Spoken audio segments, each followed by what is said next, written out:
Salut à toi et bienvenue sur le podcast Boost ton gîte. Je suis Yann Jarno et je suis freelance dans le marketing et la communication, spécialisé dans les gîtes et les chambres d'hôtes. Mon but est de te partager ici ou ailleurs, avec des invités ou sans invités, mes connaissances pour booster ton gîte. Aujourd'hui, je t'amène combattre tes peurs. Lorsque j'ai débuté mon activité de freelance en marketing en 2015, j'étais plein de doutes, de peurs, et j'ai dû les apprivoiser, les comprendre, mais surtout les surpasser. Les surpasser pour être encore là aujourd'hui à faire le métier que j'avais peur d'exercer il y a aujourd'hui presque 7 ans. Des coups de flip, tu en auras forcément. L'inconnu fait peur, tout simplement. Et tu sais quoi ? Au fil des accompagnements et des discussions que j'ai avec ma communauté, qui sont comme toi des propriétaires d'hébergement et des entrepreneurs ou entrepreneuses, je me suis rendu compte de 3 peurs qui reviennent constamment. La peur de la concurrence, la peur de la petite audience et la peur de ne pas aller assez vite et finalement de s'éparpiller en faisant énormément de choses en même temps. Je me devais donc de faire un épisode sur ce sujet. Et lorsque j'ai commencé à planifier les épisodes de la saison 2, je me suis dit qu'il serait top de l'orienter pour te débloquer, t'envoyer des ondes positives afin que tu te sentes mieux dans ton business. Et nous voilà donc aujourd'hui à parler de mindset.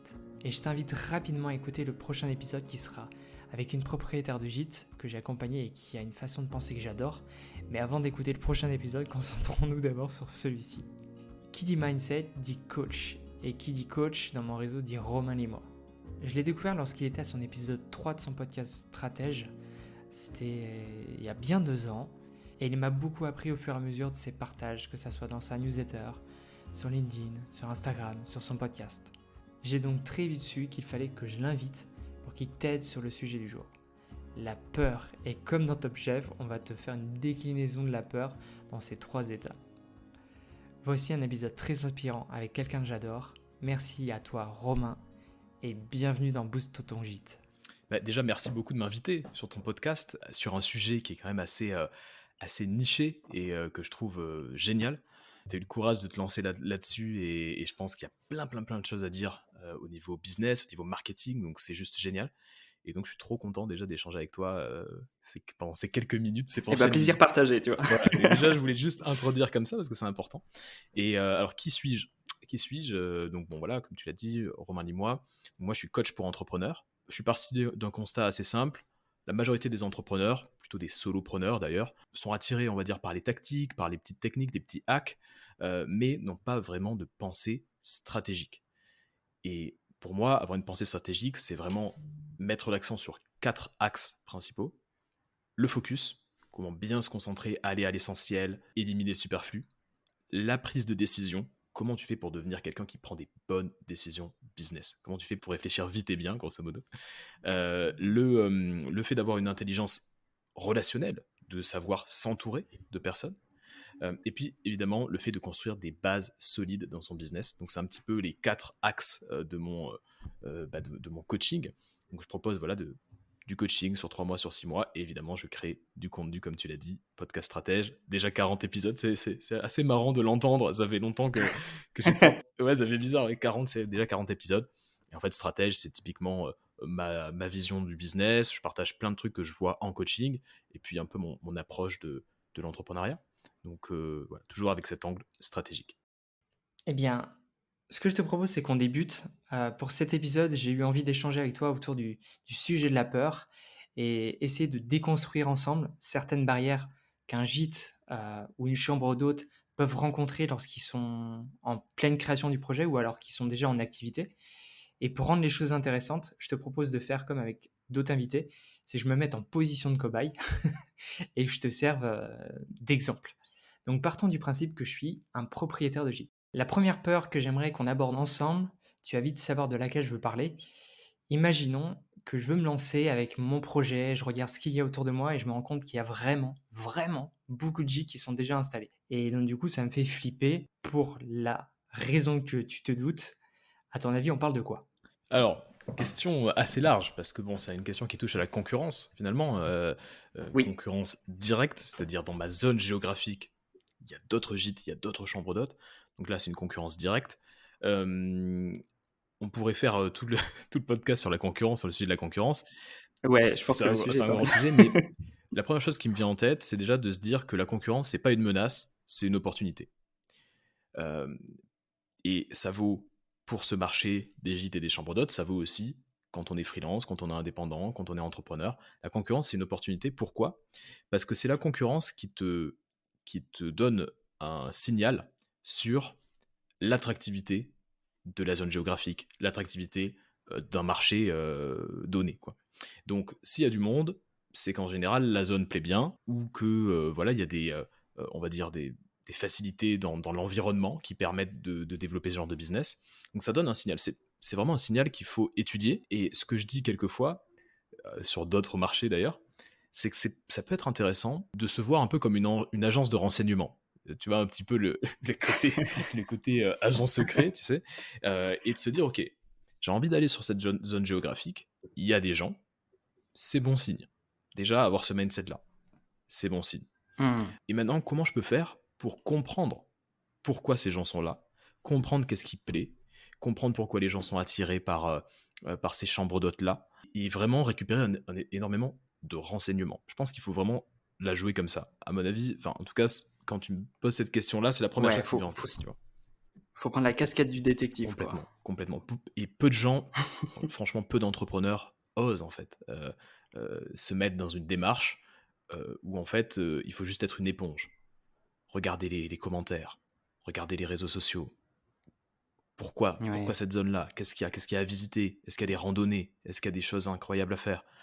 Est-ce que c'est une région qui a toujours été un peu hype ou est-ce que c'est une zone géographique qui a une sorte de nouvelle hype un peu incompréhensible mais peut-être tout le monde y va. Pour moi, c'est déjà se voir comme une agence de renseignement, faire le travail d'aller choper de l'info et surtout avoir le mindset de se dire concurrence, ok, c'est bon signe. C'est un bon. S'il y a de la place pour plein de personnes, il y a de la place pour moi. Tu vois. Et ça, c'est un mindset un peu différent. Et oui, c'est pas juste pour une personne supplémentaire que ça va Exactement. tout changer, quoi. Carrément. Alors ça c'est déjà un bon point. Et vis-à-vis de ça, est-ce qu'on n'enchaînerait pas sur la partie, justement, la concurrence, il n'y en a pas vraiment, parce que du coup, on est unique. Complètement, c'est une très bonne partie. C'est une très bonne partie. Ouais, en fait, alors, comment il faut voir du coup cette partie concurrence et comment on peut se démarquer techniquement? Ce qui est sûr, c'est qu'en fait, autour de nous, on voit certaines logiques de marché, mais on ne se l'applique jamais à notre business. Typiquement, les acteurs à Hollywood. Les acteurs à Hollywood, il y a une énorme offre d'acteurs. Il y a beaucoup d'acteurs. Tout le monde veut percer à Hollywood. Et en même temps, il y a une toute petite demande, parce qu'il n'y a pas 1 milliard de films qui se créent chaque année. Et donc on se dit, c'est une petite demande, mais une énorme offre de personnes, d'acteurs, bah forcément, tous les acteurs devraient être mal payés, ça devrait être ultra précaire. Mais il existe Brad Pitt, il existe des gens comme ça, il existe, je sais pas, des Tom Cruise, par exemple, tous ces gens-là, qui, eux, bah, sont payés des millions et des millions pour jouer dans chaque film. Alors qu'ils sont dans un marché qui, sur le papier, est ultra concurrentiel. Et qu'est-ce qui fait que ces acteurs-là sont bien payés ? Parce qu'en fait, ils ont créé leur propre marché. Quand on veut Brad Pitt, pas quelqu'un qui ressemble à Brad Pitt. Tu vois, quand on veut Tom Cruise, on veut Tom Cruise. Et je pourrais citer 1 milliard de personnes. Et c'est pareil dans le milieu de la musique. Quand on veut Rihanna, on veut Rihanna. Et en fait, c'est juste pour te dire que finalement, quand on réussit à se créer son propre marché, prend conscience qu'on est unique et que les gens vont nous vouloir, pas pour nos attributs, pas pour nos caractéristiques, mais parce qu'ils veulent, j'allais dire bosser avec nous, mais en tout cas, ils veulent s'offrir notre dormir avec nous, voilà, c'est ça. À ce moment-là, déjà, pareil, il y a un petit déclic en termes de mindset. Je suis d'accord avec toi qu'il y a ce côté, on est unique, comment faire en sorte de forcer le trait, finalement. Et je sais pas si tu es familier avec le concept de avantage injuste. En anglais, c'est unfair advantage. Je sais pas si tu as déjà entendu ça. En gros, imaginons que j'ai envie de créer une start-up dans le milieu de la banque et que mon père est PDG de la BNP. Bon, j'ai un avantage que mes concurrents n'ont pas. C'est-à-dire que j'ai mon père qui travaille. Voilà. Ok. Là, c'est assez clair. Il y a des gens qui ont des avantages injustes physiquement, typiquement qui sont énormes, qui est Brad Pitt, voilà, ou qui sont qui sont physiquement monstrueux et donc qui font 3 mètres, forcément, pour devenir rugbyman professionnel, c'est mieux que quand on fait 1,50 m, par exemple. Et Ça se donc, en tient. fait, il y a des avantages qu'on peut avoir de façon un petit peu innée, j'ai envie de dire, ou en tout cas, notre situation. Ouais. Et en fait, ce qui est intéressant, c'est de se dire, OK, finalement, est-ce que je peux pas me créer un avantage injuste? Est-ce qu'on est obligé de l'avoir Mmh. forcément, sur un côté un petit peu, voilà, de relation là? Non, en fait, peut-être que je peux le créer. Peut-être qu'en fait, mon avantage injuste, c'est de me dire que, comme j'ai un terrain énorme à côté de mon gîte, ah bah, je vais organiser, tous les ans, un festival de yoga, sur mon terrain. Et en fait, ça sera l'endroit du festival de yoga et tous les gens se diront: «Mais en fait, je peux y aller pour le festival, mais peut-être que dans le cours de l'année, je pourrais aussi aller, dormir dans le gîte parce que j'aime l'endroit, même quand il y a pas de festival». Et donc comment créer son avantage injuste qui fait que on éclipse complètement la concurrence, Mmh. tu vois? C'est un peu les Vis-à-vis de ça, je pense qu'il y en a qui ont déjà, en fait, un peu cette démarche-là en proposant des services, type de mmh, yoga retraite, ce genre de choses. Mais c'est vrai qu'on peut aller encore plus loin et se dire, créer peut-être quelque chose autour ou mmh, extérieur du gîte pour ramener enfin, pour créer une porte d'entrée qui est immense, ouais, quoi. se créer son avantage. Voilà. Ouais, non, c'est très intéressant comme idée. Il y avait l'histoire de Frank Sinatra, tu sais, qui, tout le monde disait: «Mais il a une voix incroyable, Mmh. il a un souffle incroyable, il arrive à tenir des phrases comme ça très longues», Ouais. et tout le monde disait: «Mais ça, c'est un avantage, c'est un don inné». Et en Mmh. fait, les biographes de Sinatra se sont rendus compte que, il avait, créé de toutes pièces cette technique en observant les trompettistes qui arrivent à la fois à Ah souffler et à yes! remplir leur bouche d'air, Ouais, quoi. Avoir une ouais, sorte de ouais, de flux technique comme continu, ça, ouais. exactement. Donc il avait un pote trompettiste qui lui a dit: «Regarde, moi je fais comme ça», et donc il a adapté cette technique pour Mmh. justement lui aussi pouvoir respirer de manière un peu étrange quoi, de Ouais. contre-intuitive, et donc tenir longuement, tenir ses phrases très longues. Et en fait, c'était pas du tout un don inné, il s'est créé son avantage injuste. Et donc voilà, c'est un peu l'idée unfair advantage. Je trouve que c'est un concept qui peut marquer aussi. Carrément. Nice. Vis-à-vis de ça, je reviens sur un dernier point sur la concurrence qui peut être, assez marquant aussi, c'est, la tarification. Mmh. Généralement, on va voir, quand on se lance, on regarde le taux d'occupation général dans la région Ouais. pour se rassurer sur est-ce que le marché il est porteur? Est-ce que, il y a assez de monde pour tous les gîtes et cetera? Si on reste dans cette optique de concurrence sans la travailler mentalement. Mmh mh. Mmh. Et ensuite, il y a la partie tarification en mode, à côté, ils sont à temps. Ouais. Est-ce que du coup, je dois faire moins cher? Ouais. Je dirais que c'est quand même assez important de savoir quels sont les prix du marché. Euh, Mmh. Parce que même si j'aimerais te dire on s'en fout, on met le Ouais, tarif qu'on veut, etc. ouais, ça donne une tendance. Exactement, le client il va regarder ce qui se fait à côté et il va voir que si c'est du simple au double, tu as intérêt à être Faut assurer exceptionnel. derrière, ouais. Ouais, ouais, voilà. Donc j'ai envie de dire, bon, faut quand même être raisonnable sur la partie prix, Mmh. dans le sens où il y a un prix du marché, et ce qui est très intéressant, c'est que tu as accès au prix du marché. Alors que quand tu développes des sites, quand tu es graphiste, quand tu es coach, c'est très difficile d'avoir accès au prix du marché. Tu as quelques idées, tu as quelques... Mais voilà, donc au bout d'un moment, faut se lancer, quoi. Et donc, faut tâtonner, et puis petit à petit, Tu trouver le ajustes. prix Mmh. qui convient bien à ton audience. Donc ça, c'est une première chose. Par contre, sur la question du prix, ce qui est important, c'est de se dire que le prix, c'est un signal. Ça envoie un signal. C'est-à-dire que forcément, ça envoie un signal émotionnel, même, j'ai envie de dire. Mmh. S'il y a un endroit qui est très très beau et très très cher, on va se dire, mais pourquoi? Pourquoi? On va commencer à se poser des questions, ça va nous procurer quelque chose. On va se dire, mais est-ce que, voilà, pourquoi? Il y a un truc que j'ai loupé, bref. Donc ça envoie un signal, donc faut pas oublier ça. Et ce qui est intéressant dans le prix aussi, dans le concept du prix, c'est qu'en fait, il faut toujours se mettre dans le cadre de référence de ton client cible. Si ton client cible, c'est un start-upper qui a levé des millions d'euros et qui doit faire des Ouais, retraites avec toute son équipe, et il a envie de se mettre au vert dans un gîte magnifique, etc., eh ben, son rapport à l'argent est complètement différent d'un couple avec 3 enfants, famille classe moyenne, qui a envie de prendre ses seules vacances de l'année, par exemple. En fait, il faut ouais, juste se dire ça quel est marche le pas, cadre de clairement. référence. Et je te Mmh. raconte une petite histoire là-dessus. Un jour, j'étais dans une conférence avec David Laroche. Et David Laroche, en fait, nous disait, voilà, moi j'ai un programme à 70 000 € l'année. Je me suis dit: «Ah ouais, 70 000 euros l'année, Waouh. ah ouais, c'est waouh.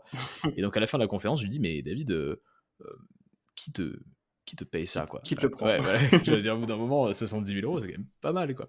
Et il me dit, bah, en fait, j'ai une poignée de personnes qui sont tous des entrepreneurs qui génèrent des millions d'euros de chiffre d'affaires. Et donc, Ouais, 70 000 euros passés en charge ouais, pour ça fait chier, une ouais. boîte qui fait des millions d'euros de chiffre d'affaires, c'est rien. Et donc, par contre, ça leur apporte beaucoup parce qu'ils sont entourés d'autres personnes comme eux, etc. Mmh. Et donc, il faut bien se mettre dans le cadre de référence de tes clients. Peut-être que ton avantage injuste, c'est d'avoir un endroit qui est dédié à des cadres dans la finance pour faire des énormes mises au vert avec toute leur équipe. Mmh. Et dans ce cas-là, ton tarif, il peut se permettre d'être un peu plus élevé que la concurrence parce que tu t'es positionné différemment. Mmh. Ouais, c'est plus le même rapport, ouais. Tu vois? Mmh.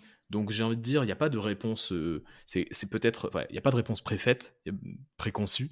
Le prix, c'est peut-être la chose la plus irrationnelle du monde. C'est un concept le plus irrationnel. C'est irrationnel. Pourquoi payer 10 000 euros pour avoir chez Christie's la chaise sur laquelle a écrit J.K. Rowling Harry Potter? Je sais pas si t'as vu ça. T'as envie Si, de si, dire, ouais. bon, c'est irrationnel. Mais Là, on est dans l'exemple type, ouais. voilà, mais quelqu'un, peut-être, trouve que ça vaut cet argent-là, parce que Mmh. peut-être qu'il veut spéculer avec, peut-être qu'il a un tel amour pour cet univers que et cadre de référence, peut-être que 10 000 euros pour lui, c'est rien. Ouais. Ouais, il y a la valeur perçue et le marché à qui tu t'adresses, quoi. OK. Exactement, voilà. Donc, je sais pas si, si cette réflexion autour du Si, prix... si. Si, on a des bonnes pistes là. Ouais. Donc maintenant que je sais que, je peux me mettre dans une zone qui est concurrentielle et c'est bien que ça soit concurrentiel, Hmm. disons que maintenant, je me lance et je me rends compte que, sur mon compte Instagram, j'ai pas beaucoup d'abonnés. Ouais. Du coup, ça me fait un peu flipper parce que je me dis: «Mais comment on passe de 110 abonnés au compte, qui est à côté avec 30 000?» Hmm. Ouais, bah, question d'audience, euh, là, ça joue aussi sur notre cerveau reptilien, sur notre... tu sais, René Girard, là, le philosophe René Girard, il appelait ça le désir mimétique. C'est-à-dire qu'on Mmh. on veut ce que les On autres aime désirent, on reproduire. désire ce Mmh. que les autres désirent. Et donc forcément, quand on voit quelqu'un avec 15 000 abonnés sur Instagram, Ouais, tu envie de pareil, hein. t'as envie de l'avoir la même Mmh. chose. Et tu sais, voilà, une sorte de façon irrationnelle, en fait, quelque part. Mmh. Tu sais, les êtres humains, ils sont irrationnels, mais ils sont prédictibles. C'est-à-dire qu'on peut Mmh. prédire leur irrationalité. Il y a un livre qui Mmh. s'appelle Predictably Irrational. En fait, ça, tu es irrationnel, mais quelque part, tu sais que tu vas être irrationnel de manière assez cyclique, en fait. Ouais. Donc, donc c'est assez marrant. Et donc, du coup, bon, le sujet de l'audience, alors on tombe en plein dedans dans voilà, nos faiblesses psychologiques, on va dire. Et donc, euh, je pense que dans beaucoup de situations, il y a une sorte de mythe qui est le mythe de la grosse audience. Et j'avais fait un podcast là-dessus d'ailleurs, parce qu'en fait, je m'étais rendu compte que j'avais pas une énorme audience quelque part, en termes de chiffres, mais que je vivais très bien. Et je me suis dit, mais attends, mais pourquoi tout le monde me dit qu'il faut avoir 10 000 personnes sur Instagram, alors que Mmh. à l'époque, j'avais même pas 1000 personnes. Et en fait, je Mmh. vivais bien, j'avais plein de coachés et tout se passait bien. Et en fait, j'ai fait mes petites recherches, tu vois, quand j'ai des questions comme ça, j'essaie de creuser, de me dire, mais pourquoi, etc. Et je suis tombé sur une vidéo d'Oussama Ammar, donc le fondateur de The Family, Mmh. euh, fonds d'investissement quelque part, hein, The Family, qui parlait d'un truc assez cool, et il disait en gros que pour te faire respecter sur ton marché, t'as pas besoin de cocher toutes les cases que tu devais cocher il y a une vingtaine d'années. C'est-à-dire, par exemple, quand t'es start-upper, c'est lever de l'argent, avoir des grands bureaux, Mmh. voilà, être une star. Tu vois. Il dit par contre, tu peux être une star de série Z. Et moi, ça m'a fait marrer quand il a dit ça. Tu peux être une Ah, je m'en star de... souviens, tu Tu avais te fait un souviens de ça? épisode là-dessus. Euh, Ouais, tu, ça peux, me tu- parle. tu peux être une star de série Z. J'étais là, bon, qu'est-ce qu'il veut dire par là? En gros, être une star de série Z, c'est tu peux apporter de la valeur apporter de la valeur et être très très très connu pour une toute petite poignée de personnes et être complètement inconnu pour le reste des gens, en fait. Mmh. Et en fait, ce qu'il racontait, c'est que la notion de célébrité, elle est un peu en train de disparaître quelque part. Pourquoi? Parce qu'en fait, des gens comme Michael Jackson, ou comme Madonna à l'époque, ou comme Michael Jordan, le basketteur, qui étaient des stars mais planétaires avant même qu'il y ait les réseaux sociaux, aujourd'hui, il y en a un petit peu moins. C'est-à-dire qu'avant, tout le monde connaissait Michael Jackson. Je sais pas si tu as vu le documentaire Si. où ils étaient dans une tribu au fin fond de Ouais, l'Amazonie. ouais. Ils leur montrent Michael Jackson, tout le monde est là. Ouais, Ouais, c'est ils font, Michael Jackson. c'est... T'imagines? Aujourd'hui, Ouais. aujourd'hui, tu montres, je sais pas, quelqu'un comme Demi Lovato, par exemple, des gens comme ça qui sont quand même très connus. Nos parents connaissent pas, tu vois, nos familles ne Ouais, connaissent ouais, oui. pas, quelque part. Donc, la notion de célébrité est en train de s'atomiser un petit peu. Et donc maintenant, il y a des micro-célébrités qui sont très connues pour une audience et inconnues. Voilà. Et donc, je pense que cette notion de star de série Z, il faut aussi l'adapter à ce marché des gîtes.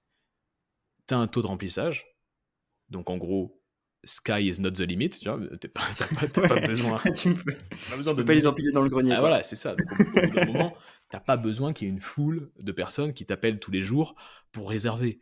Ou qu'il y ait des gens qui fassent la queue devant chez toi pour avoir une. T'as pas besoin de ça. Donc, Hmm. il faut aussi savoir ce que tu vends.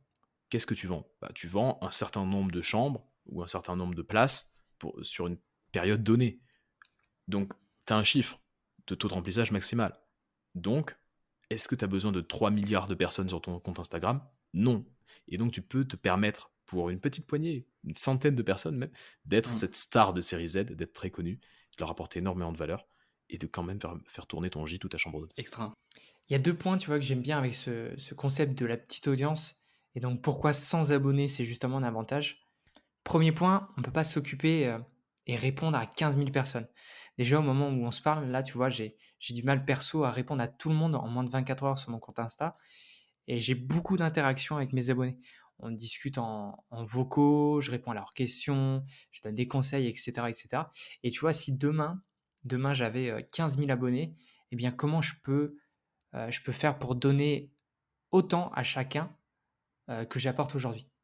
Comment chouchouter, comme on le disait, tu vois, avec Alice Richet, dans l'épisode 11, comment chouchouter 15 000 abonnés. Deuxième point, lorsqu'on débute sur Instagram et qu'on a 100 abonnés, pour rester dans l'exemple, pourquoi le voir positivement? Car c'est une chance de pouvoir commencer avec peu de personnes pour échanger avec eux et voir ce qui marche, comment trouver ton rythme, je sais pas, t'améliorer au fil du temps jusqu'à être au top lorsque tes 15 000 abonnés seront là. T'imagines, tu arrives sur Insta avec déjà ce nombre de personnes qui seraient là, tu vois, à t'attendre et tu publies ta première story. Et bah, je pense que tu flippes. Je trouve que cette petite audience, c'est finalement une chance pour pas se brûler les ailes. Ouais, bah bien sûr, bien sûr. T'as moins de danger, Ouais, t'as moins de risques quand t'as une petite audience parce que tu peux raconter ce que tu veux. Voilà, quand t'as 1 million de personnes qui te suivent, faut pas faire de bêtises. Tu vois, donc oui, je suis d'accord avec toi. Et quand tu parlais du fait de chouchouter son audience, finalement, on est quand même sur un métier qui est un métier de fidélisation. mmh, Donc la base en fait, c'est de faire en sorte que tes clients, ils reviennent et ils parlent de leur expérience autour d'eux. Là, c'est la base. exactement. Donc du coup, euh, je pense que beaucoup de ce business se joue dans l'expérience sur place. Et le travail marketing autour de ça, c'est d'essayer de partager quelle est l'expérience sur place pour que les gens puissent se dire ok, j'ai envie d'y aller, je vois à peu près, j'ai l'impression que les gens se régalent, bah, moi aussi j'ai Mmh. envie de me régaler. Et ensuite, voilà, vraiment faire en sorte qu'il y ait cette fidélisation, qu'il y ait voilà, cette expérience à partager, tu vois. Donc, vivre émotionnellement quelque chose sur place, c'est à mon avis ouais, la clé. Et donc, si en amont, tu peux les chouchouter pour qu'ils aient envie de venir, vraiment, bah, c'est encore mieux. Carrément. Ok, alors là, du coup, on a fait déjà 2 peurs Mhm. et il y en a une troisième qui est, je pense, la partie piège. Mhm. La partie piège, c'est souvent on a envie d'aller trop vite, de brûler les étapes ou alors de surconsommer. Ouais. C'est-à-dire que je prends un exemple, euh, je me lance ou même si je me lance pas, je suis déjà installé et Mhm. j'ai envie de me former sur quelque chose et je vais consommer mais tous les contenus qui me tombent dessus et je vais les enchaîner, quitte à faire peut-être 3 formations en même temps dans la Mhm. semaine. Et vis-à-vis de ça, on va essayer de creuser ça ensemble, mais je trouve que ça laisse pas assez de place au rythme et à la personne que tu es et à ce que tu as besoin de tester. Mhm. Ouais, c'est un sujet important que tu soulèves là parce qu'en fait, on passe tous par cette phase-là. Ah oui. quel que soit notre business. Même le Ouais. start qui a pour ambition de dominer un marché et de lever des millions d'euros, il passe par une phase où il se dit, il faut que je trouve le secret, il faut que Mmh. je trouve l'idée, il faut que j'ai un déclic, il faut que je consomme en fait. Et donc, faut pas oublier une chose, c'est quand même, on est dans une société de consommation. Et donc, d'une certaine manière, on consomme beaucoup de contenu aussi parce on est dans cette habitude de consommation permanente. Donc, c'est un petit peu par défaut qu'on va essayer d'essayer de trouver la bonne idée. Et en fait, sur ce sujet-là, faut pas être trop méchant avec soi-même, quoi. Tu vois, faut pas être trop dur avec Mmh. soi-même. Faut se dire, ok, j'ai envie de consommer 50 formations, etc. Mais il faut se dire, c'est pas grave. Mais par contre, comment maintenant je peux faire moins, mais mieux, quelque part. Comment maintenant je peux me concentrer sur ce qui est essentiel. Et donc, avoir cette démarche un peu plus minimaliste, réduire le nombre de contenus qu'on consomme, mais mieux le consommer, c'est ce qui finalement apporte le plus de valeur. Parce que si tu fais du snack content, grosso modo, tu chopes tout Ouais. ce que tu peux, ça t'apporte un petit pic de dopamine, en général, ça te plaît, le cerveau aime ça, mais à la fin, tu as du mal à savoir, ça nous est tous arrivé, hein, à Assimiler, la fin de ouais. la journée, tu consommes 50 vidéos YouTube, puis à la fin de la journée, tu sais pas, Ouais. tu sais même pas ce que tu as appris, quoi. T'as pas pris de notes, ça t'a fait des petits pics de dopamine, mais grosso modo, tu peux pas l'appliquer. Donc je pense que c'est important de se dire, ok, c'est bien, je suis pas dur avec moi-même, c'est normal de s'éparpiller un petit peu. Maintenant, qu'est-ce qui est essentiel? Quels sont vraiment les sujets que j'ai vraiment envie, sur lesquels j'ai vraiment envie d'avancer? Mon SEO, mon site internet, mon contenu, mon inbound marketing, échanger avec les gens, comme tu disais, créer des conversations, échanger avec les gens. Mmh. Voilà, quelle est ma priorité?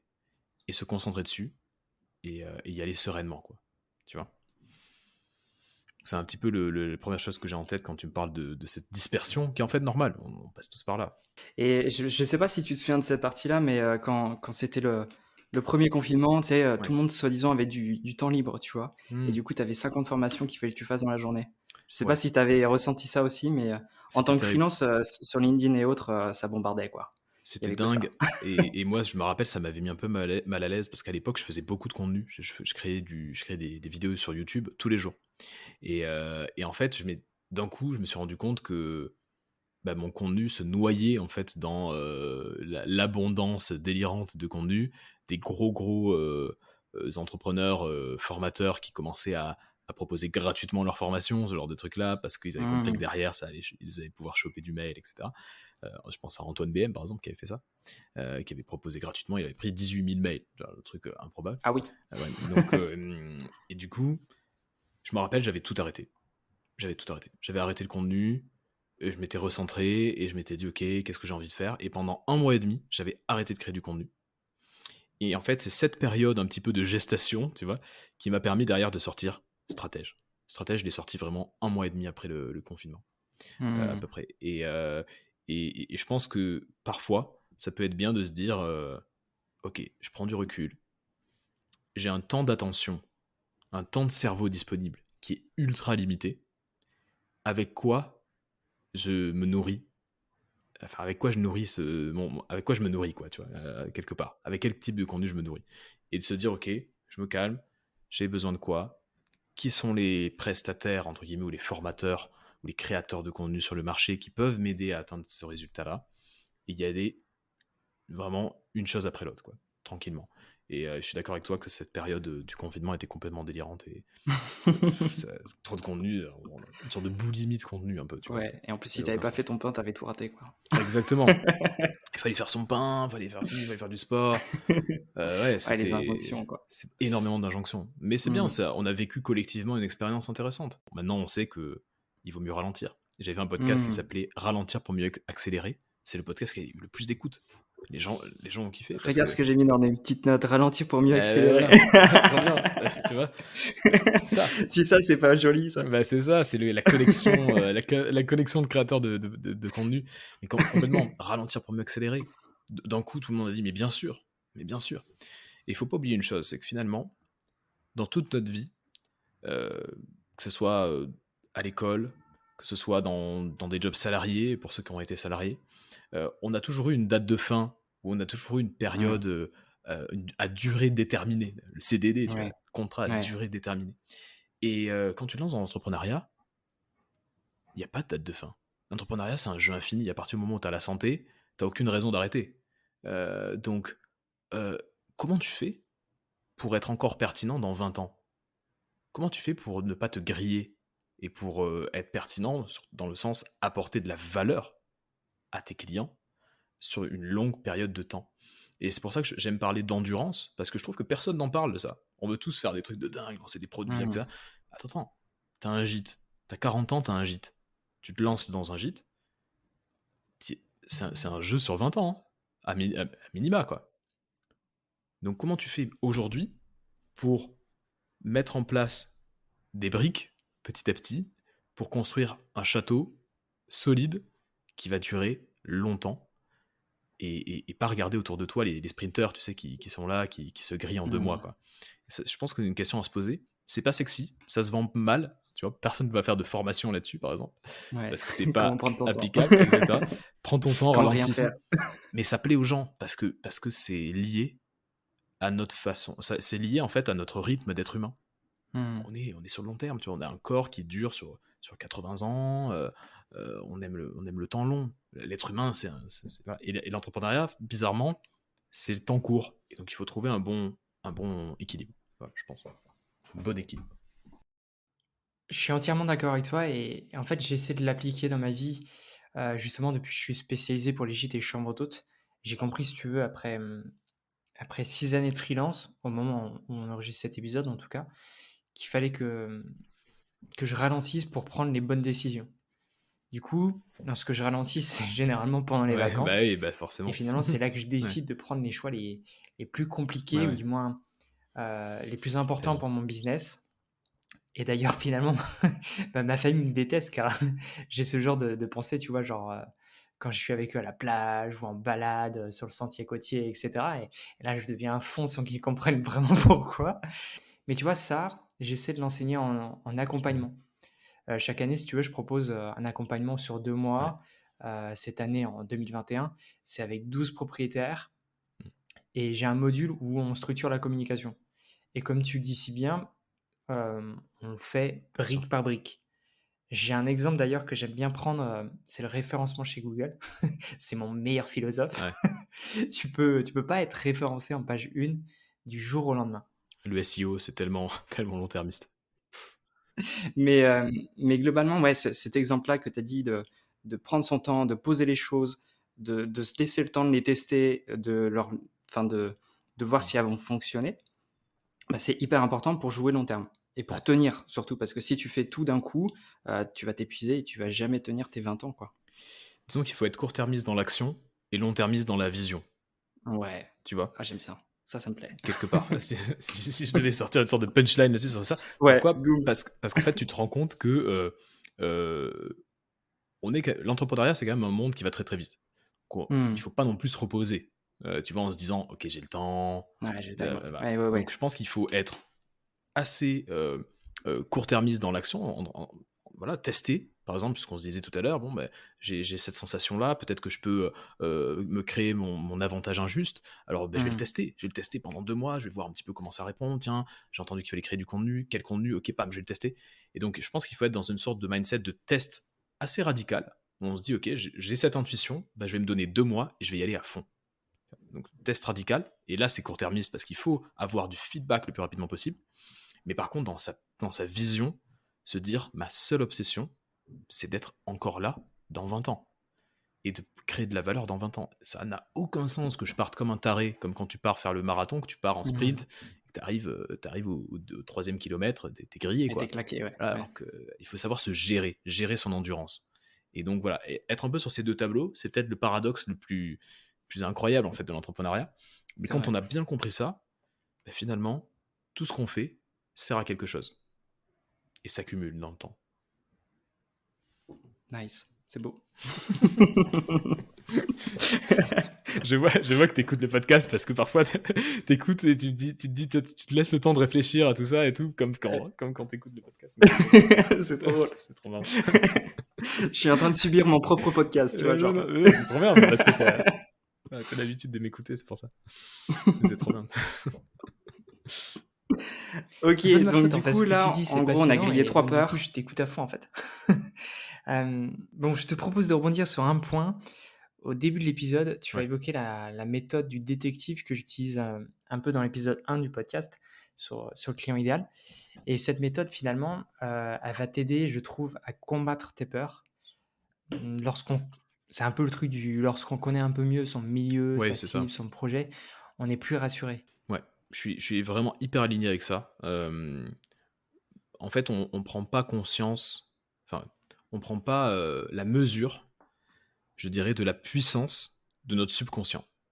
C'est-à-dire Hmm. que il faut voir notre subconscient comme une sorte d'énorme data center avec plein de plein de RAM, tu vois, de disques durs, quoi. Et Ouais. en fait, tout ce qu'on fait, c'est-à-dire que là, en se parlant, là, on se voit sur Zoom, bah, j'ai capté inconsciemment qu'il y avait une plante derrière toi, toi, t'as capté qu'il y avait des livres ici, que Mais là, est-ce que machin. tu sais que c'est une fausse? Non, ça, je ne sais pas, mais mon cerveau s'est probablement posé la question, tu vois, mon subconscient. Et donc, en fait, on capte énormément d'informations autour de nous.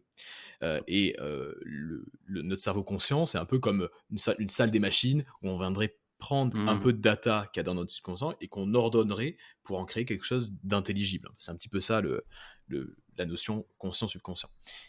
Sachant ça, comment tu nourris ton subconscient? C'est ça qu'il faut se poser comme question. Comment tu nourris ton subconscient quand on est sous la douche et qu'on a un déclic énorme en mode « Ah mais en fait c'est ça qu'il faut que je fasse », c'est juste qu'en fait consciemment on a assemblé des briques que notre subconscient avait déjà capté il y a bien longtemps.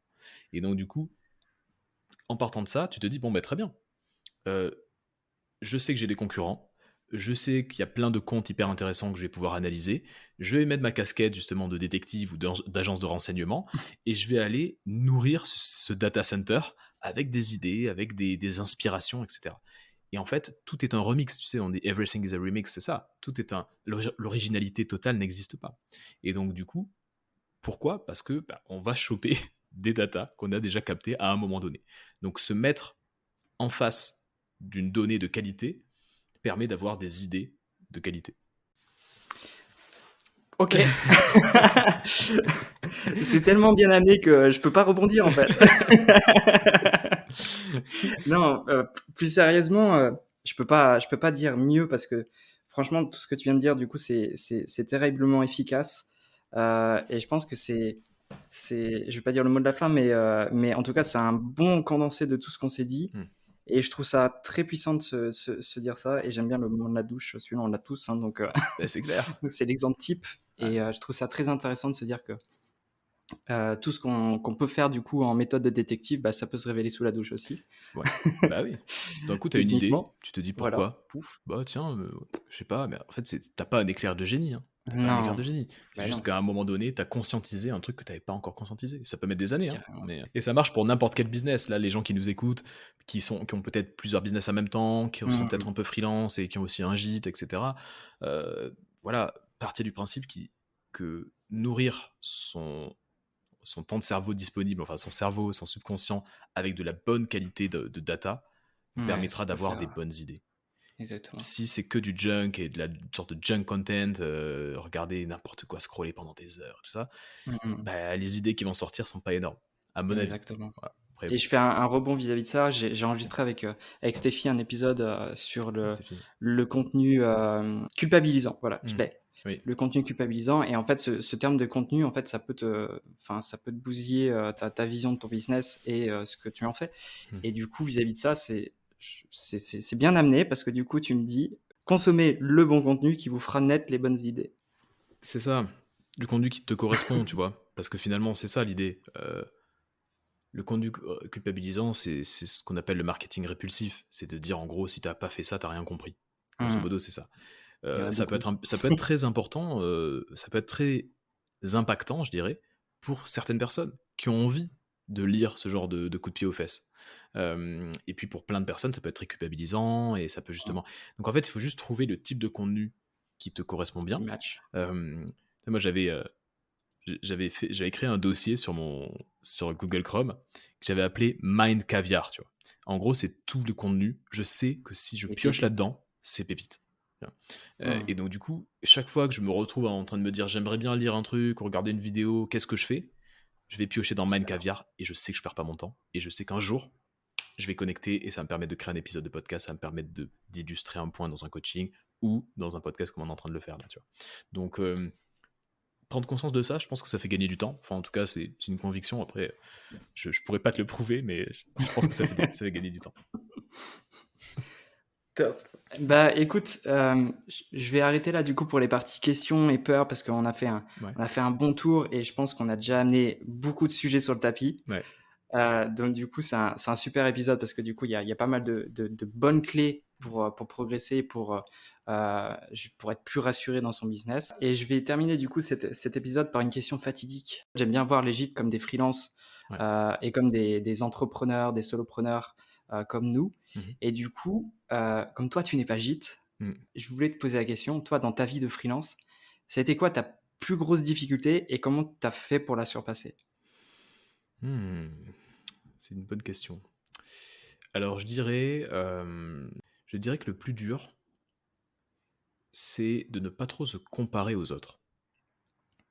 Ça, c'est un gros, gros problème, en fait. Parce que on est câblé pour se comparer aux autres.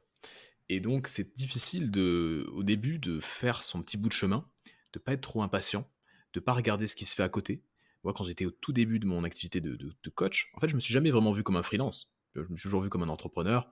Je suis coach, tu vois. Là, je me vois pas comme un prestataire, si tu veux. Mais effectivement, je suis indépendant, je suis solopreneur, on peut dire ça comme ça. Mais au début de mon activité, bon ben, voilà, tu tentes des choses, t'as pas toutes les réponses, donc tu as on va dire deux habitudes un peu malsaines. C'est la première d'essayer d'aller choper le max de contenu que tu peux. Donc évidemment, tu as des gens qui sont très bons pour te proposer du contenu très alléchant, donc tu vas le consommer Ouais, comme un t'es obligé.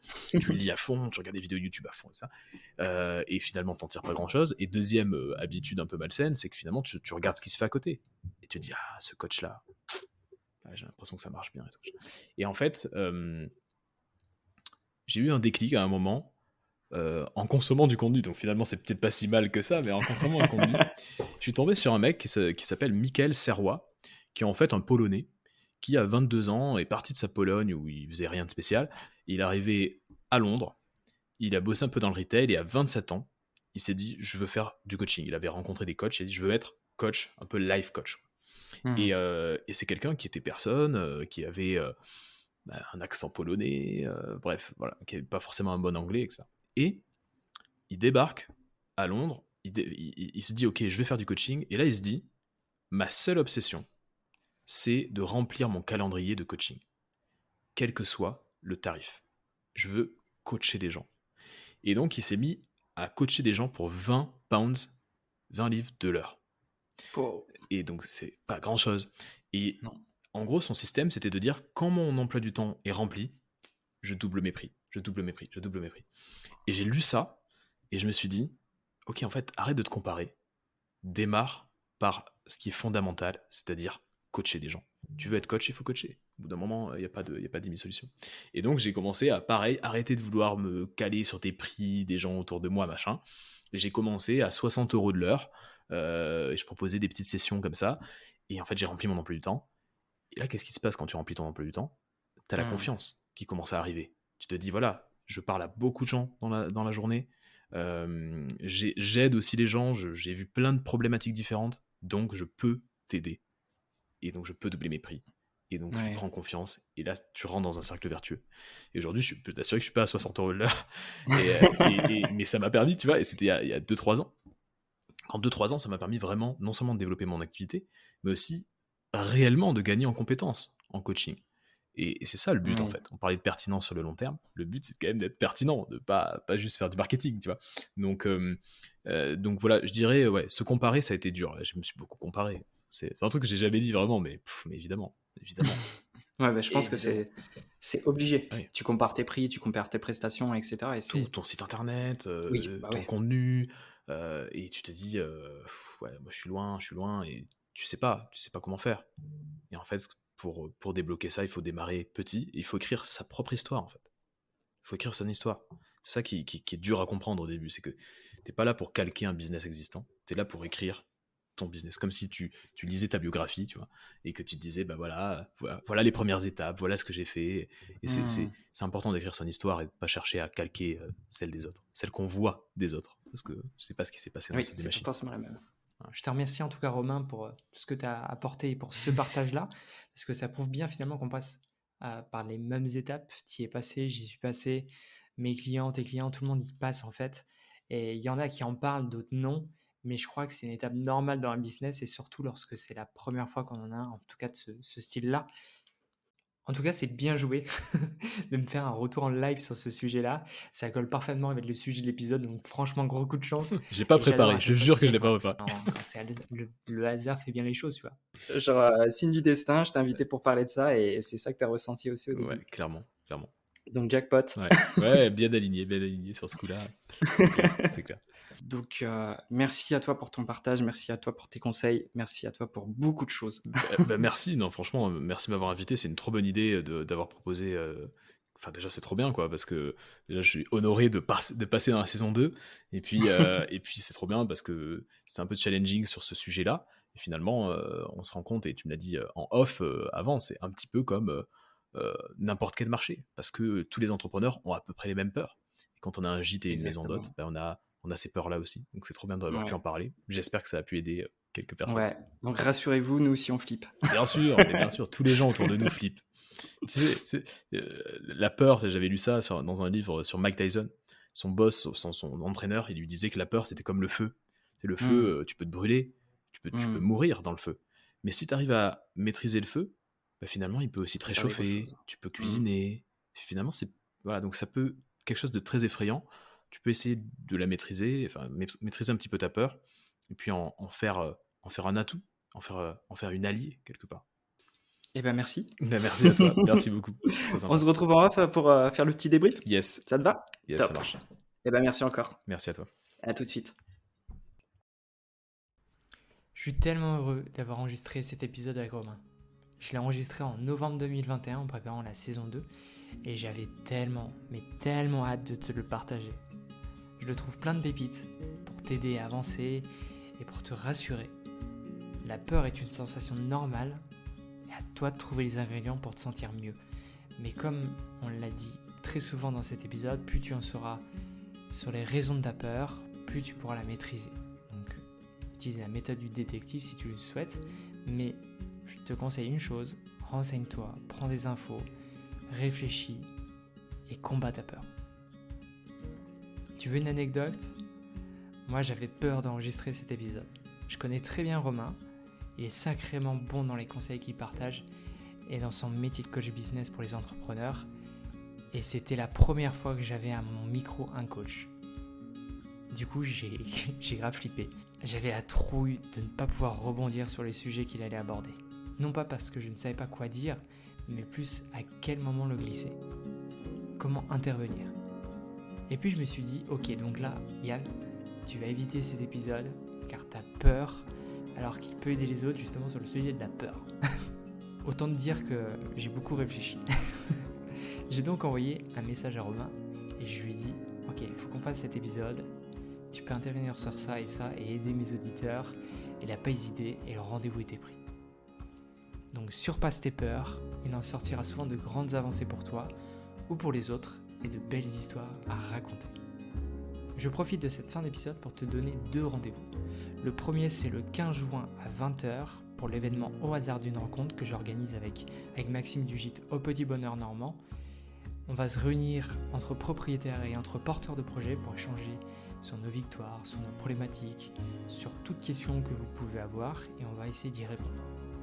Donc ça va être un très grand moment de partage, c'est la 5e fois, le 5e rendez-vous qu'on se donne et ça sera le dernier avant la reprise en septembre.